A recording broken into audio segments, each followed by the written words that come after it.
Hello friends, welcome to my channel और मैं हूं गौरव। और दोस्तों, आज की जो वीडियो है वो आप ही के कमेंट से उठाई हुई एक टॉपिक है और उसी पे मैं आज की वीडियो बना रहा हूं। वैसे यूएस स्टाफिंग की लगभग most of the her he topic पर मैं वीडियो बना चुका हूं। जो भी ट्रेनिंग आपको दे सकता था वो मैं ऑलरेडी वीडियोस बना चुका हूं, आप चैनल पे जाके देख सकते हैं। लेकिन अब जो मैं वीडियोस आगे बनाता हूं या जो आगे बनाऊंगा वो मोस्टली मैं उन्हीं टॉपिक्स पर बनाऊंगा जो आपने कमेंट्स में डाले हुए हैं। जैसा कि मैं पहले भी कर रहा था और अब भी आगे भी मैं ऐसे ही करूंगा। तो आज जो मैंने टॉपिक उठाया है वो कुछ क्वेश्चंस लोगों ने डाले हुए हैं कि ये जो टर्म्स होती है एंड क्लाइंट, कंसल्टेंट और जो मतलब कि यूएस स्टाफिंग में और भी बहुत सारी चीजें हैं, ये सब कैसे काम करती हैं, यूएस स्टाफिंग का कॉन्सेप्ट क्या है, ये जो टर्म्स हैं एक्चुअल में क्या कहलाती हैं, क्यों कहलाती हैं और क्या इनका एक्चुअल मीनिंग है। तो आज हम बात करेंगे इन्हीं सब टॉपिक से रिलेटेड। तो चलिए चलते हैं बोर्ड पर और समझाते हैं आपको यूएस स्टाफिंग का कॉन्सेप्ट और इन टर्म्स के बारे में। तो चलिए फ्रेंड्स, सबसे पहले समझते हैं कि ये जो यूएस स्टाफिंग का कॉन्सेप्ट है, इसके अंदर जो टर्म्स हैं client, and client, client, vendor, direct client, ये सब क्या है। तो इसके लिए हम तीन बॉक्स बना लेते हैं। Box A, box B and box C. अब समझते हैं कि ये एक्चुअली में है क्या। ये हमारा वी मतलब वेंडर्स। वेंडर्स कौन होते हैं? जहां पे आप लोग काम करते हैं, यूएस स्टाफिंग की जॉब जहां पर आप करते हैं वो वेंडर्स होते हैं। वो जो यूएस स्टाफिंग की कंपनीज है वो सारी वेंडर कंपनीज है, तो उनको हम बोलते हैं वेंडर। अब ये वेंडर क्या होता है? ये अपने क्लाइंट को, अपने कस्टमर को सपोर्ट करता है और इसको हम बोलते हैं क्लाइंट। इसको सी ऐसे कर दिया, ये होता है हमारा क्लाइंट, या इसके लिए कस्टमर, वेंडर के लिए कस्टमर हो जाता है। ठीक है। अब क्या होता है कि ये जो क्लाइंट होता है ये अपने क्लाइंट को सपोर्ट करता है, तो ये होता है एंड क्लाइंट। इसको हम बोलते हैं एंड क्लाइंट। ऑलराइट। ये वेंडर अपने क्लाइंट को सपोर्ट करता है, ये क्लाइंट इस एंड क्लाइंट को सपोर्ट करता है। कई बार क्या होता है कि आपने सुना होगा डायरेक्ट क्लाइंट। कोई आप कभी इंटरव्यूज में जाते हैं या किसी अपने फ्रेंड से मिलते हैं, वो बोलता होगा कि डायरेक्ट क्लाइंट पे हम काम करते हैं, या आपसे इंटरव्यू में पूछते हैं कि आपको डायरेक्ट क्लाइंट का एक्सपीरियंस होता है। तो वो डायरेक्ट क्लाइंट का क्या मतलब होता है? वो डायरेक्ट क्लाइंट का ये मतलब होता है कि जब ये आपका जो ये वेंडर है ये डायरेक्टली काम कर रहा है इसके साथ, मतलब एंड कस्टमर के साथ ये डायरेक्टली क्लाइंट काम कर रहा है, तो इसको ये इसके लिए हो जाएगा डायरेक्ट क्लाइंट। Direct client. ठीक है। Vendors, clients, and client. और इस ये वेंडर जब डायरेक्टली इसके साथ करेगा तो ये एंड डायरेक्ट क्लाइंट कहलाएगा। अब इनकी और टर्म्स क्या हैं? वेंडर्स तो वेंडर्स ही है, स्टाफिंग कंपनीज ऐसे बोल सकते हैं। अब ये जो क्लाइंट है वेंडर का, इस ये कौन सी कंपनीज होती हैं और इनको क्या क्या कहते हैं? ये बेसिकली जितने भी आपके इंप्लीमेंटेशन पार्टनर्स होते हैं, या फिर इसी को हम बोलते हैं सिस्टम इंटीग्रेटर। ठीक है। या फिर इसी को हम बोल देते हैं client.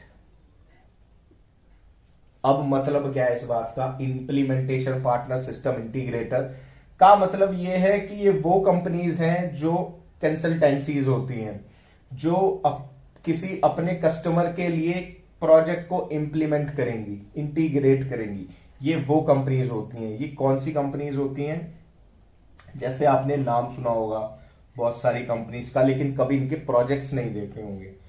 TCS, Tata consulting services, इसके नाम में कंसल्टिंग है। तो ये कौन सी है? ये क्लाइंट्स इसके, मतलब ये इंप्लीमेंटेशन पार्टनर, सिस्टम इंटीग्रेटर है टीसीएस। इसके जैसी और कौन सी कंपनी है? Tech M, Tech Mahindra. ये जो है ये भी सिस्टम इंटीग्रेटर है, इंप्लीमेंटेशन पार्टनर है। आप सुनते हैं एमएनसी, इंडिया में बहुत अच्छा लगता है लोगों को कि एमएनसी में काम कर रहे हैं, तो टॉप कंपनीज यही होती हैं, टीसीएस, टेकएम, इन्फोसिस, कैपजेमिनी। ठीक है। इसी में नेक्स्ट ले लेते हैं इन्फोसिस। ठीक है। इन्फोसिस भी यही है, कैपजेमिनी। ऑल राइट, कॉग्निजेंट, जेंट, ये सारी आपकी इंप्लीमेंटेशन पार्टनर है, सिस्टम इंटीग्रेटर है।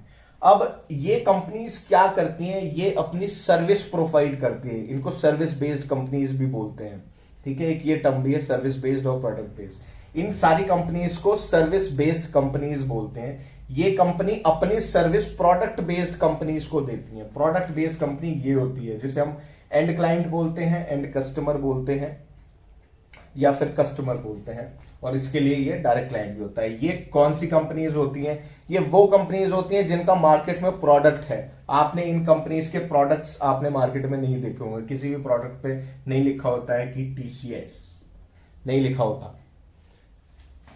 अब आप, ये कौन सी कंपनीज होती है, ये होती है जिन पे लिखा होता है टीसीएस, सपोज, सॉरी, इनका कंपनीज का नाम या कंपनी का लोगो, ठीक है। ये प्रोडक्ट बेस्ड कंपनी को होती है गूगल, टॉप कंपनी है गूगल, माइक्रोसॉफ्ट, मेटा जो पहले फेसबुक थी, ठीक है। ये वो कंपनीज हैं जिनका प्रोडक्ट है, या ये कंपनीज इन पे अपना प्रोजेक्ट इंप्लीमेंट, ये कंपनीज इन कंपनीज से अपना प्रोजेक्ट इंप्लीमेंट कराती हैं, या इन कंपनीज से सर्विस लेती हैं, ठीक है। और ये ऐसा नहीं है कि सिर्फ आईटी की कंपनी होंगी, काम आईटी का ही करेंगी, लेकिन और तरह की कंपनीज भी हो सकती है। जैसे सपोज कोई गाड़ी की कंपनी है, फॉक्सवैगन, बीएमडब्ल्यू, ठीक है। एंटरटेनमेंट की कंपनीज भी हो सकती है, सोनी, एचबीओ, ठीक है। बैंकिंग कंपनीज भी हो सकती हैं, वर्ल्ड बैंक, ओके, इंडिया में एसबीआई ले लो। तो ये सभी प्रोडक्ट बेस्ड कंपनीज हैं। ये इन कंपनीज से सर्विसेज लेती हैं। ये कंपनीज इन कंपनीज में अपना जो है कंसल्टेंसी प्रोवाइड करती हैं, अपने कैंडिडेट्स लगा के इनका प्रोजेक्ट इंप्लीमेंट कराती हैं। तो आई होप आपको ये जो कॉन्सेप्ट है वेंडर्स का, क्लाइंट का, एंड क्लाइंट का, डायरेक्ट क्लाइंट का, ये क्लियर हो गया होगा। अब नेक्स्ट और बात करते हैं वेंडर्स की। तो जब वेंडर्स की बात करेंगे तो वेंडर्स में आपने सुना होगा कि प्राइम वेंडर, बहुत सुना होगा कि प्राइम वेंडर क्या है।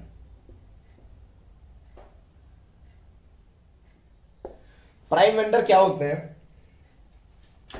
जैसे कोई कंपनी है, एक कंपनी ले ली हमने, एक कंपनी, कोई भी कंपनी है, इसने अपना काम करने के लिए इस कंपनी को, बी कंपनी को दिया, ठीक है।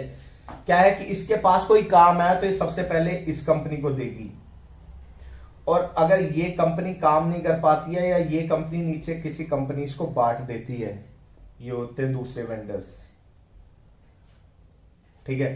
तो इस कंपनी के लिए ये होता है प्राइम वेंडर, मतलब ये सबसे पहले अपने इस वेंडर को काम देगी। ये वेंडर चाहे आगे काम दे दे, या ये कह दे कि भाई मेरे से नहीं हो पा रहा, तब ये कंपनी इनके पास जाती है, या फिर ये भी इनसे काम लाके इस कंपनी को दे देता है। तो ये होता है प्राइम वेंडर का काम। अब जो मैं नेक्स्ट वीडियो बनाऊंगा उसमें मैं आपको बताऊंगा, एक थोड़ा सा लंबा टॉपिक है, कि टीयर 1 वेंडर क्या होता है, वेंडर क्या होता है, टीयर 1 कंपनीज क्या होती है, टीयर 2 कंपनीज क्या होती है, और टीयर 3 कंपनीज क्या होती हैं। तो नेक्स्ट टॉपिक में मैं आपको ये वाला डाउट क्लियर करूंगा। तो दोस्तों, आई विश आपको वीडियो समझ में आई होगी। इन सभी टॉपिक्स पर आपके जो डाउट्स थे वो क्लियर हो गए होंगे। अब मैं आपसे लास्ट में ये रिक्वेस्ट करना चाहूंगा कि इस वीडियो को जितना हो सके उतना शेयर कीजिए। आप लोग शेयर नहीं करते हैं वीडियो बिल्कुल भी, और जो लोग देख लेते हैं वो चैनल को सब्सक्राइब नहीं करते हैं। जिन्होंने सब्सक्राइब कर दिया उनका तहे दिल से शुक्रिया, लेकिन जो अभी भी सब्सक्राइब नहीं कर रहे हैं, प्लीज चैनल को सब्सक्राइब कीजिए। इसी से मोटिवेशन मिलती है और नई नई वीडियोस बनाने की। और अपने कमेंट में जो भी डाउट्स हैं वो डालते रहिएगा, मैं जल्दी कोशिश करूंगा उन सभी कमेंट्स पे वीडियो बनाने की। Thank you, take care, bye.